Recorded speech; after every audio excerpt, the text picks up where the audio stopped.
எங்களோட செஃப். இன்றைக்கி வந்து நாங்கள் இட்லியும் சாம்பாரும் சமைக்க போகிறோம்.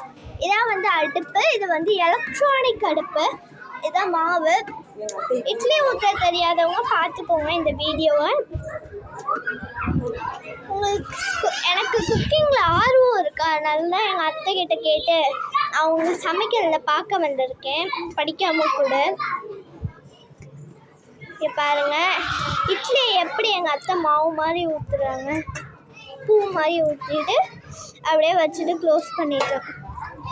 அடுத்து இன்னொன்று ஒரு இது இருக்குது, அதுலேயும் அதே மாதிரி பண்ணிடணும்.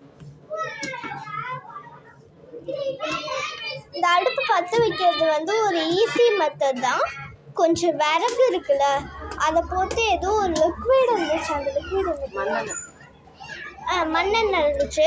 அந்த மண்ணெண்ணெயை ஊற்றி தீக்குச்சியில் வந்து அப்படியே இது பண்ணோன்னா அது செட் ஆகிடும். அப்படி பண்ணி அதை வச்சுட்டு க்ளோஸ் பண்ணிடணும். எவ்வளோ நேரம் இதை வைக்கணும் க்ளோஸ் பண்ணி? ஒரு 10 நிமிஷம், ஒரு 5 நிமிஷம், ஒரு 5 நிமிஷம் வைக்கணுமா? ஓகே, பார்ப்போம். இவங்க தான் எங்கள் செஃப். இப்போ வந்து என்ன போகிறோம்னா வெயிட் பண்ண போகிறோம் அந்த 5 நிமிஷத்துக்கு. பண்ணிக்கோ. நம்ம வீடியோ